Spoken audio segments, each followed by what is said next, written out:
Kyle Jackson is a history instructor at KPU. Claudia Cully will now ask Kyle about his experience in the KPU community. When did you join the KPU community and why? So I came to KPU about 5 years ago. I was finishing up my PhD.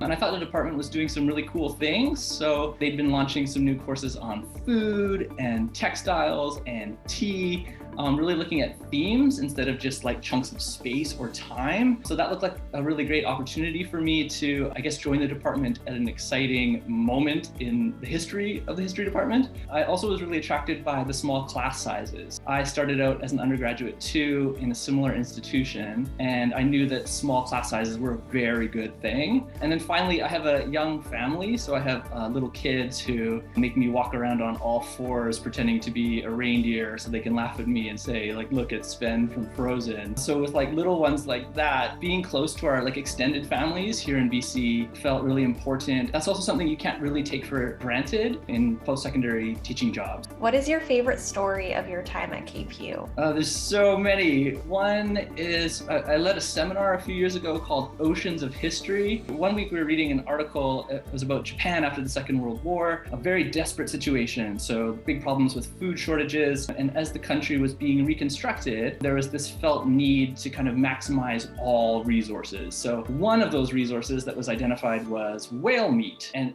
basically it was seen as a kind of cheap solution to those food supply problems. For this whole new generation of Japanese kids, they're suddenly getting fed canned whale meat in their lunch boxes at school. So anyways, we're talking about all of this, and it's like obviously very specific, the different economic and cultural significances of whale meat in post-war Japan. And then the student's hand goes up and she says, I was there as a child. I ate those school lunches of whale meat. She was a mature student, and we all sort of like put the article aside, and then she basically just took it from there. For me, I think the story kind of speaks to some of the diversity of experience that you find in a KPU classroom. So you never really know who's going to be in that classroom when you walk in, right? And everyone can benefit from that diversity of experience that's characteristic of our classrooms at KPU. And I think maybe that's particularly or especially important and significant and useful in a global history classroom. What is something you'd like to say to people new to the community?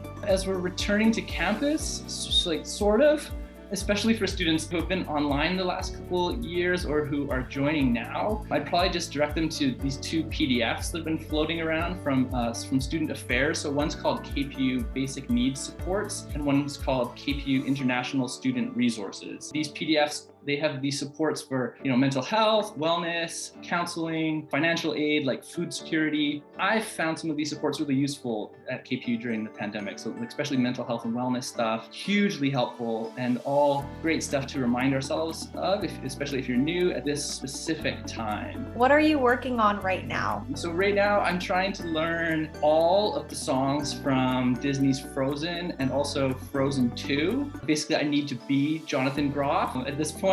I'm also trying to spend a little more time out in the forest. I think that's really good. I think it's a good place for me to be. Like work-wise, I'm finishing up a book project. I research histories of environment and religion and empire in Northeast India. So I have a book coming out with Cambridge University Press, and that's due in the middle of March. So that's been sort of like a decade-long project with colleagues and friends and elders in Northeast India. So it's a pleasure to be kind of putting the finishing touches on it and getting to a point where I'll be able to finally submit it. What is something you would like people to know about you? What comes to mind was this 20th century world history course I was teaching last semester. And in the final week of that course, we talked a bit about the present, and we're thinking a little bit about the future. And 3/4 of students were convinced that we're all basically doomed. It's a pessimism I can empathize with. My parents, just for example, have been basically climate evacuees twice in the last year. So first by the fires and then by the floods. And the floods were related to the fires. But I'm trying to realize that